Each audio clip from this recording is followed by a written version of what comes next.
Olá, alunos do oitavo ano de Ciências e de Biologia do nono ano. A gente está na nossa primeira aula, né, do que eu estou chamando de escola em casa, na verdade é o ensino à distância. E todos nós sabemos que estamos nessa situação por um motivo muito específico, estamos numa pandemia causada por um vírus. Eu vou gravar esse vídeo inicial, que é o mesmo para oitavo e nono ano, e depois vai um segundo vídeo, que aí eu vou separar com as orientações específicas para cada ano. Mas como eu sou a mesma professora dos 2 anos, eu vou aproveitar esse primeiro vídeo para os 2 anos. Por quê? A gente vai tentar, nesse tempo, aproximar ao máximo a escola de vocês. E eu sei que se a gente estivesse ali ao vivo, se a gente estivesse juntos na escola, certamente vocês me fariam várias perguntas. Inclusive, algumas delas vocês já me fizeram na semana passada. Então, eu, como professora de Ciências e Biologia, preparei esse início, né, de aula explicando algumas coisinhas em relação ao coronavírus. Tudo bem?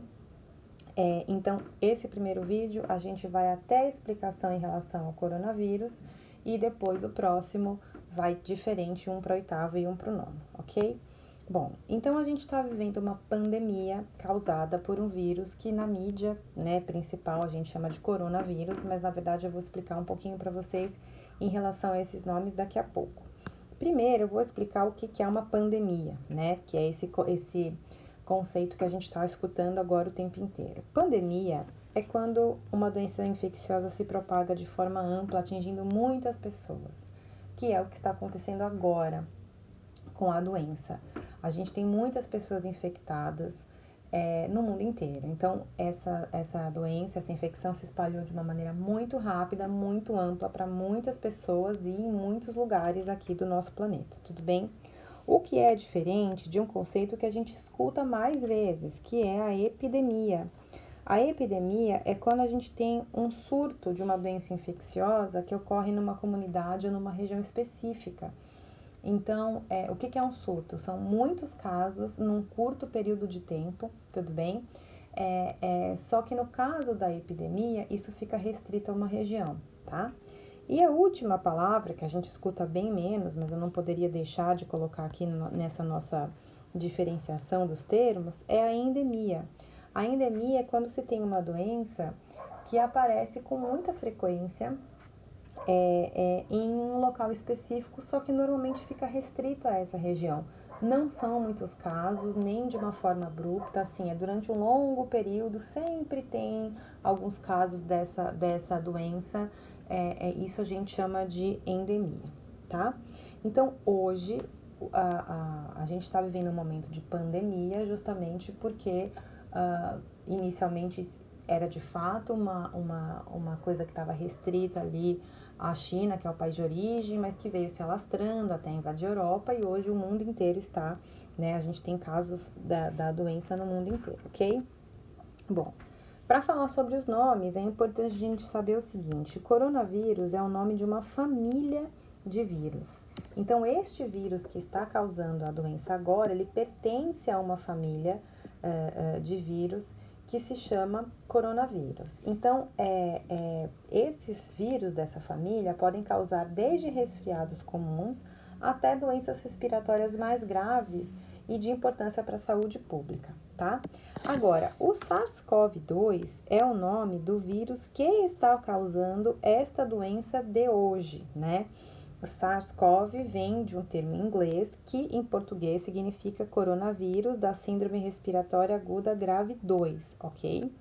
E este vírus causa uma doença que se chama Covid-19, que também vem de um termo em inglês, mas que em português significa doença do coronavírus 2019. Ou seja, o SARS-CoV-2 é um vírus que causa a Covid-19, que é a doença, né? E o SARS-CoV-2 é um tipo de coronavírus.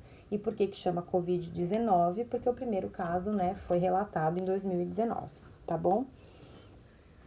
Os principais sintomas dessa doença são febre, tosse e dificuldade para respirar. É importante, a gente sempre tem um médico da família, um médico que a gente confia, a gente entrar em contato com o médico para saber o momento de procurar ajuda médica se a gente apresenta esses sintomas, tudo bem? No início, né, a definição do caso era o seguinte, né, o quadro clínico era a febre ou pelo menos um sinal de sintoma respiratório e histórico de contato próximo de caso suspeito ou confirmado para o coronavírus, né? Ou se você tivesse viajado para o exterior nos últimos 14 dias, né, nos 14 dias anteriores ao aparecimento dos sinais ou sintomas, né? Agora, depois, né, que o vírus se espalhou de forma mais intensa, hoje os médicos já enquadram isso como uma síndrome gripal, porque existem casos com transmissão comunitária, tá? Bom, e aí o que acontece é que com o aumento do número de casos, a preocupação ela se voltou mais para os sinais de gravidade e fatores de risco para pior desfecho. Ou seja, quais são esses fatores de gravidade? Insuficiência respiratória, falta de ar, dificuldade respiratória, aumento da frequência respiratória, queda na oxigenação, disfunção orgânica, né? Ou choque séptico ou alteração radiológica, né? E quando a gente fala em pior desfecho, a gente está falando de pessoas que estão no grupo de risco. Quem são essas pessoas do grupo de risco? Idosos, imunossuprimidos, quem tem uma doença pulmonar pré-existente ou outras comorbidades como diabetes, hipertensão, enfim. O que eu estou querendo dizer é o seguinte, que os sintomas, eles são muito parecidos com outras gripes ou resfriados, então a gente precisa saber o momento adequado para procurar ajuda médica, tudo bem? Como que a gente se protege do coronavírus? Aqui a gente tem né, umas coisas que inclusive eu peguei no site da escola, mas eu vou falar algumas coisas que são importantes, né? Então, cobrir a boca e o nariz ao espirrar, pode ser com um lenço descartável ou com a parte interna do cotovelo, não usar a mão, né, para colocar, para cobrir a boca e o nariz, e sim a parte interna do cotovelo, o braço, porque a mão depois você sai colocando em vários lugares, né? Evitar o contato direto com mucosa, olhos, nariz e boca, por exemplo, não compartilhando objetos de uso pessoal, como copo, garrafa, talher, né? Porque você entra em contato com a mucosa da boca da pessoa e você não sabe se a pessoa está infectada ou não. E muito importante, lavar as mãos muitas vezes ao dia e lavar direito, porque, né, não adianta dar uma lavadinha rápida, precisa lavar entre os dedos, o dorso e a palma da mão, né? E por que a gente usa o sabão? O vírus, ele tem uma estrutura que é um pedacinho de material genético, que no caso do SARS-CoV-2 é o RNA, é uma estrutura que ainda não é conhecida nem pelo oitavo nem pelo nono, vocês vão aprender isso no primeiro ano do ensino médio, mas o mais importante é que tem uma cápsula em volta desse material genético, tem uma cápsula feita de lipídios, que é um tipo de gordura, e proteínas. E todo mundo sabe que sabão, detergente são substâncias que destroem os lipídios. A gente lava a louça com detergente para destruir a gordura, não é assim? E isso acontece também com os vírus. Ao destruir essa cápsula do vírus, você acaba destruindo o vírus, tá? Aqui eu acrescentaria o álcool gel, principalmente quando a gente não está em casa, onde a gente não consegue lavar a mão com água e sabão. O álcool gel, ele tem 70% de álcool e 30% de água.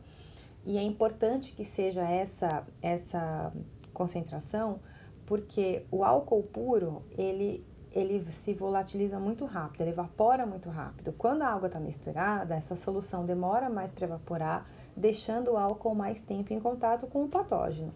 Além disso, a água facilita a entrada do álcool nas estruturas dos patógenos. E aqui eu também colocaria mais uma coisa que é muito importante, apesar de não ser um cuidado direto com o corpo, é um cuidado de prevenção, que é não espalhar notícias falsas, principalmente aquelas que se referem à cura da doença ou que prometem que algum medicamento ou alguma vitamina ou algum alimento faz com que você não pegue a doença de maneira alguma, tá? Por que isso é importante, pessoal? Porque uma pessoa que não tem muita informação e acredita nessas informações que recebem pelas redes sociais, etc., elas podem, por exemplo, deixar de se prevenir de maneira correta porque acha que está protegida porque comeu algum alimento, por exemplo. Ou a pessoa está infectada e faz o uso de faz gargarejo com alguma coisa, enfim, eu peguei um exemplo que eu já li em algum lugar, e acha que está curada, e aí então ela pode deixar de se cuidar e tomar os devidos cuidados para não transmitir a doença para outra pessoa, né? Então, tudo, absolutamente tudo que a gente vai compartilhar, a gente precisa checar a procedência dessa informação. O site do Ministério da Saúde, por exemplo, é um lugar confiável que a gente pode checar se aquela informação é válida ou não, tudo bem? Para vocês terem uma ideia, para que eu pudesse gravar esse áudio, eu passei à tarde estudando, lendo sobre o coronavírus, pedi ajuda para amigos médicos, recebi artigos científicos, ou seja, artigos confiáveis, para poder falar de uma maneira mais correta para vocês, tá bom? E por fim, por que a gente está em casa, né? Muitos alunos me perguntaram na semana passada, e muitos devem estar se perguntando agora, por que a gente está isolado? Qual é a diferença dessa pandemia, dessa doença, desse vírus para os outros casos? Primeiro, é uma doença nova, então a gente não tem imunidade para ela. Todo mundo que pegar a doença e desenvolver sintomas, vai levar um tempo até que o corpo produza anticorpos para combater essa doença, né? E para muitas pessoas não é uma doença grave, mas para muitas outras, principalmente aquelas do grupo de risco, idosos, imunossuprimidos, quem tem doença pulmonar pré-existente, outras comorbidades, para essas pessoas a doença pode ser muito grave, né? E como é uma doença que pode ser muito grave, e a gente não pode esquecer que outras doenças não vão parar de acontecer por conta do coronavírus. Por exemplo, algumas cidades do interior tá tendo surto de dengue, e a dengue não vai deixar de existir porque as pessoas estão ficando doentes com coronavírus e essas outras doenças também precisam de atendimento. E como eu estava dizendo, algumas pessoas que têm o quadro muito grave precisam de recursos mais complexos. E se muitas pessoas precisarem de recursos mais complexos ao mesmo tempo, os sistemas de saúde não têm quantidade de aparelho suficiente para todo mundo. Não tem nem material humano e nem material hospitalar para todo mundo, né? Então, o isolamento, ele tem o objetivo de diminuir a transmissão do vírus na população e evitar o aumento exponencial dos casos, ou seja, evitar que os casos aumentem muito de maneira muito rápida. Porque os casos graves em excesso, eles podem levar ao colapso do sistema, né? Enfim, a gente está isolado por quê? Porque a gente diminui a transmissão do vírus. Então, na escola, por exemplo, a gente fica reunido, então a gente fica aglomerado em local fechado, são mais ou menos 30 alunos mais um professor em sala de aula, estamos no verão, muitas vezes ficamos com o ar-condicionado ligado e as janelas fechadas, então o vírus nesse local circula muito mais facilmente, né? Se a gente está isolado em casa, a gente diminui a circulação do vírus, a gente diminui a quantidade de casos que acontecem ao mesmo tempo, portanto, a gente evita sobrecarregar os sistemas de saúde, tudo bem? A partir de agora, eu vou gravar os vídeos diferentes para 8º e para 9º ano. Até o próximo vídeo.